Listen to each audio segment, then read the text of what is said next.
right? You know what I'm saying? So I mean, that is funny, right? But no, men ought to be the head of the household. That's fine. We get that. It is clear in scripture. It's nothing that contradicts anything with that, right? Some women don't like that either, but that's actually in there, and it's so clear. You can't second guess that. I mean, are you kidding me? Doesn't matter what time we're in, okay? But how do you really come to think that that makes any sense when Paul himself is the one that they're using? But then Paul is also the one, so that they want Paul, be quiet, Paul, be quiet on that right there. We don't need to hear nothing you got to say, right? No, Paul, we just want to hear what you said right here. That doesn't even make any sense, okay? Intelligent people actually acting that way, okay? No, Paul, no, but I'm a minister, and I believe in the whole word of God. I'm representing God and His word and His people. And no, we're not gonna talk about the other stuff Paul said. We just gonna talk about this one scripture where he told y'all women to shut y'all mouths, to shut it. What does that sound like? You really you looking like I'm not even gonna say that. Lord forgive me. Keep me calm. But my point is, it makes no sense. It really doesn't, right? Prophets are teachers.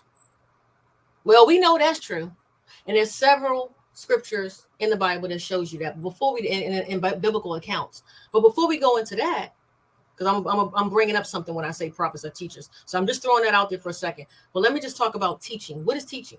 Okay, so I was looking up. Okay, first of all, we have the Greek word, because I look everything up in the Greek and Hebrew, and I'm looking at my iPad so y'all know. We have the Greek word teaching. And y'all know I be jacking up these Greek words. Okay. What is it? If y'all wonder why I got two sets of glasses on, I just meant to tell y'all. Prophetess Monica and Evangelist Molly was laughing at me. But I had put these on by mistake. These ones I'm supposed to be wearing, right? Because I thought they looked cute, red with my pink, right? But I wasn't thinking, and I know that a lot of times this thing gets caught up in my hair.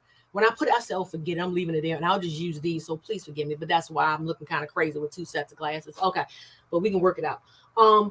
Didascalia. Anyway, please forgive me, you guys, if I'm jacking up this Greek pronunciation.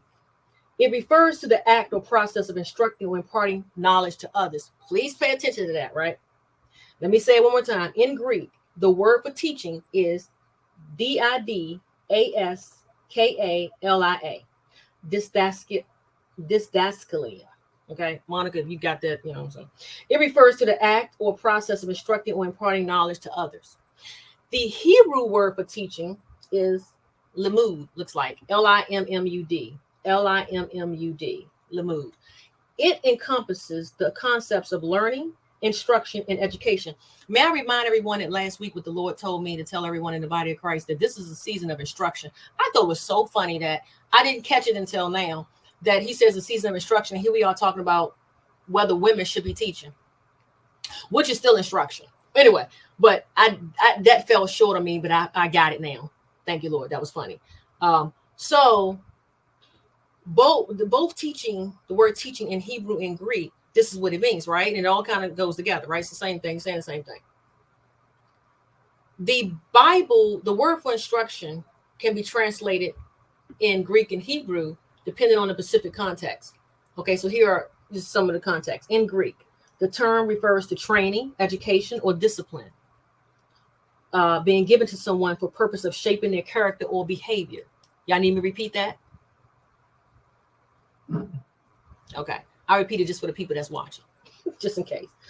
The term instruction